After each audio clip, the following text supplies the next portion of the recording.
நம்மளில் பல பேர் பார்த்தீங்கன்னா விஜய் டிவி பார்க்கறத வழக்கமாக வச்சுட்டு இருப்போம். அதுவும் அதில் போகிற அந்த பாட்டு ஈவெண்ட்லாம் பார்த்தா ரொம்பவும் பயங்கரமாக இருக்கும். ஏன்னா அதில் நடக்கிற ஈவெண்ட்டில் எல்லாமே பார்த்தீங்கன்னா சூப்பராக இருக்கும். எல்லாமே நல்லா பர்ஃபார்மன்ஸ் பண்ணுவாங்க. ஸோ அதுவே பார்த்தீங்கன்னா ஒரு குழந்தை பாட்டு பாடுறதுன்னு சொன்னாலே போதும், பெரியவங்கலேருந்து சின்னவங்க வரைக்கும் பார்த்தீங்கன்னா அந்த ஒரு பாடலை எப்படிலாம் ரசிப்பாங்கன்னு உங்களுக்கும் தெரியும். ஏன்னா எனக்கும் பார்த்தீங்கன்னா பாடலாம் ரொம்ப பிடிக்கும். அதனால் என்னென்னா நேற்று நடந்த final junior super singer final பார்த்தீங்கன்னா நேற்று நடந்தது. அதில் பார்த்தீங்கன்னா பல ட்விஸ்ட்டுகள் நடந்தது. வின்னர் யாருன்னு தெரியாமல் மாற்றி பல பிரச்சனைகள் பார்த்தீங்கன்னா நடந்திருக்கும். ஸோ இதுக்கு ஸ்பெஷல் கெஸ்ட்டாக வந்தவங்க தான் இதை கன்ஃபியூஷன் பண்ணிட்டு ஒரு பக்கம் நியூஸ் போய்கிட்டு இருக்குது. அது எல்லாத்தையும் நான் உங்களுக்காக சொல்ல போகிறேன். உங்களுக்கு இந்த விஜய் டிவியில் போடுற எந்த ப்ரோக்ராம் பிடிக்குன்னு மறக்காமல் கமெண்ட் சொல்லிட்டு, உங்களுக்கு பாட்டு பிடிச்சதுன்னா நம்ம சேனலை சப்ஸ்கிரைப் பண்ணி வச்சுட்டு, நீங்கள் பாட்டு நிறைய கேட்பீங்கன்னா வீடியோக்கு லைக்கை கொடுத்துட்டு உங்கள் ஃப்ரெண்ட்ஸெல்லாம் ஷேர் பண்ணுங்கள். வீடியோக்குள்ளே போகலாம். இந்த ஒரு ஷோக்கு ஸ்பெஷல் கெஸ்ட்டாக யார் வந்திருப்பாங்கன்னா கமலஹாசன், உலக நாயகன் கமலஹாசன் அவங்க தான் வந்திருப்பாங்க. ஸோ இதோட வின்னரை பார்த்தீங்கன்னா அவங்க தான் சொல்லியிருப்பாங்க. அவங்களுடைய ஸ்டைல், அதாவது பார்த்தீங்கன்னா அவங்க பிக் பாஸில் எந்த மாதிரிலாம் ஆக்டிங் கொடுத்துருப்பாங்க, ஸோ எப்படிலாம் பேசுவாங்களோ அதே மாதிரி தான் இதுலேயும் பார்த்தீங்கன்னா சொல்லியிருப்பாங்க. ஸோ அந்தலாம் கொஞ்சம் பயப்பட வந்துச்சு. ஏன்னா அந்த ஒரு மொமெண்ட்டு எல்லாருக்குமே பயமாக தான் இருக்கும். வின்னர்லேருந்து அங்கே வந்த குழந்தைங்க வரைக்கும், ஸோ சீஃப் கெஸ்ட்லேருந்து எல்லாருக்கும் பார்த்தீங்கன்னா கொஞ்சம் டவுட்டாக தான் இருக்கும் யாருக்கு கொடுக்கலான்னு. ஃபைனலாக பார்த்தீங்கன்னா இதை முடிவு பண்ணியிருப்பாங்க. ஸோ அங்கே வந்த ஒரு காயத்ரி, இந்த ஒரு பொண்ணுக்கு தான் பார்த்தீங்கன்னா 60 லட்ச ரூபா மதிப்புள்ள ஒரு வீடை பார்த்தீங்கன்னா கிஃப்டாக கொடுத்துருப்பாங்க. ஸோ அது மட்டும் இல்லை நிறைய பரிசுகள் பார்த்தீங்கன்னா கொடுத்துருப்பாங்க. ஸோ இதில் ஆனால் ஒருத்தவங்களுக்கு தான்ப்பா எனக்கு ரொம்ப வருத்தமாக இருக்குது. ஸோ அந்த ஒரு சின்ன குழந்தைக்கு கொடுத்துருக்கலாமோன்னு வெளியே பல பேர் பார்த்தீங்கன்னா பேசிக்கிட்டு இருக்காங்க. அது என்னென்னு நான் உங்களுக்கு இன்னும் டீப்பாக சொல்கிறேன். இந்த சூப்பர் சிங்கரை பொறுத்த வரைக்கும் 2 விதமாக நடந்துக்கிட்டு இருக்குது. ஒன்று ஜூனியருக்கு நடக்குது, இன்னொன்று சீனியருக்கு நடக்குது.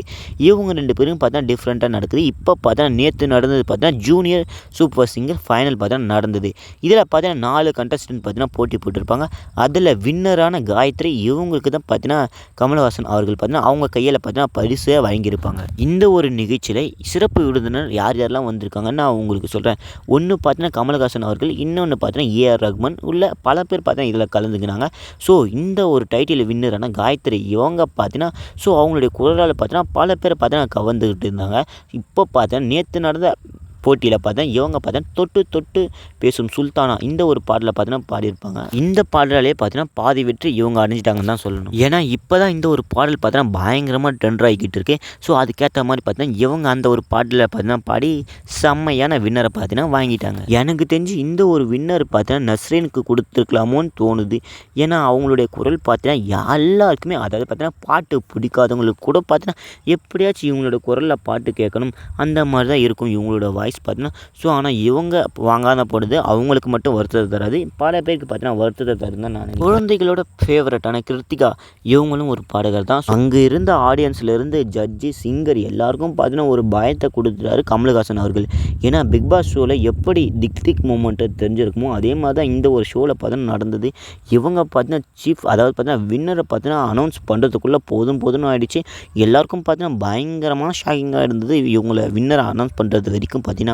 ஸோ பிக் பாஸ் மாதிரி பார்த்தீங்கன்னா இவங்களும் பார்த்தீங்கன்னா இதை நடந்த ஆரம்பித்தாங்க. எப்படியாவது நஸ்ரீன் தான் இந்த ஒரு போட்டியில் பார்த்தா வின் பண்ணியிருப்பாங்கன்னு நினச்சா கடைசியில் பார்த்தீங்கன்னா கமலஹாசன் அவர்கள் பார்த்தீங்கன்னா காயத்ரி கையை பார்த்தீங்கன்னா தூக்கியிருப்பாங்க. அதனால் என்ன நஸ்ரீன் பார்த்தீங்கன்னா அந்த இடத்துல பார்த்தீங்கன்னா பயங்கரமாக எதிர்ப்பாங்க. யாருக்கு இருந்தாலும் இப்படி தான்ப்பா இருக்கும். இதை பார்த்த ஏஆர் ரஹ்மான் பார்த்தீங்கன்னா என்ன சொல்லியிருக்காங்கன்னா, ஸோ அவங்களோட ஸ்கூலில் பார்த்தீங்கன்னா நஸ்ரீனை சேர்க்கறதுக்கு விருப்பமாக இருக்கான். ஸோ அதனால் பார்த்தீங்கன்னா இந்த ஒரு வாய்ப்பை நஸ்ரீன் யூஸ் பண்ணுவாங்கன்னு தான் நான் நினைக்கிறேன். நீங்கள் என்ன நினைக்கிறீங்க? இது அவங்களுக்கு கிடைச்ச செகண்ட் கிஃப்டாக இருக்குமோன்னு நான் நினைக்கிறேன். ஏன்னா அவங்களுக்கு பார்த்தீங்கன்னா இந்த மாதிரி ஏஆர் ரஹ்மான் அவங்களுடைய ஸ்கூலில் இந்த மாதிரி டைரக்டாக ஒரு மியூசிக் கிளாஸ் சேர்றதுனா சாதாரணமாக விஷயமா இருக்காது. ஸோ அவங்க பார்த்தீங்கன்னா இப்போ கொடுத்துருக்காங்க. அதை பற்றி நீங்கள் என்ன நினைக்கிறீங்க? காயத்ரி அவங்களுடைய தாத்தாவோட கண்ணீர் எப்படி இருந்தது? ஸோ அந்த ஒரு நிகழ்ச்சியில் காயத்ரி குடும்பத்தை சேர்ந்தவங்களுக்கு எல்லோரும் பார்த்தீங்கன்னா அழுதுகிட்டு தான் இருப்பாங்க. ஏன்னா அந்த ஒரு மொமெண்ட்டை யாராலுமே கட்டுப்படுத்த முடியாது. அவங்களுடைய எமோஷன் எல்லாம் பார்த்தீங்கன்னா வெளியே வந்துச்சுன்னு தான் சொல்லணும். ஸோ அவங்களுடைய தாத்தா பார்த்தா கையெடுத்து கும்பி பார்த்தீங்கன்னா அவங்களுடைய மகிழ்ச்சியை பார்த்தீங்கன்னா ஆனந்தம், இன்பம், துன்பம் எல்லாத்தையும் பார்த்தீங்கன்னா வெளியே கொண்டு வந்திருப்பாங்க. அந்த ஒரு மொமெண்ட்டில் அவங்களுடைய எமோஷன் எல்லாம் பார்த்தீங்கன்னா வெளியே வந்திருக்கும். ஃபைனலி வின்னரான காயத்ரி அவங்களுடைய தாத்தா பார்த்தீங்கன்னா பேசியிருப்பாங்க. அவங்க அப்படி என்ன சொன்னாங்கன்னா, என்னுடைய பேத்தி, அதாவது பார்த்தீங்கன்னா எங்களுக்கு பெருமையை சேர்த்துட்டாங்க, இதுவே எங்களுக்கு போதும். ஸோ இவ்வளோ பெரிய ஸ்டேஜ் ஏறி இப்படி பாட்டு போட்டுப்பாங்கன்னு நினச்சாலும் எங்களுக்கு ரொம்ப பெருமையாக இருக்குது. அதுவும் டைட்டில் வின்னர் ஆகுங்கன்னு நாங்கள் எதிர்பார்க்கலன்னு பார்த்தா நிறைய பேசியிருப்பாங்க. ஸோ இந்த மாதிரி இன்ட்ரெஸ்டிங்கான வீடியோ தெரிஞ்சுக்க சந்திர டாக்ஸ் சப்ஸ்கிரைப் பண்ணிச்சுட்டு வீடியோக்கு லைக் கொடுத்துட்டு உங்கள் ஃப்ரெண்ட்ஸை ஷேர் பண்ணுங்கள். அடுத்த வீடியோவில் பார்க்கலாம்.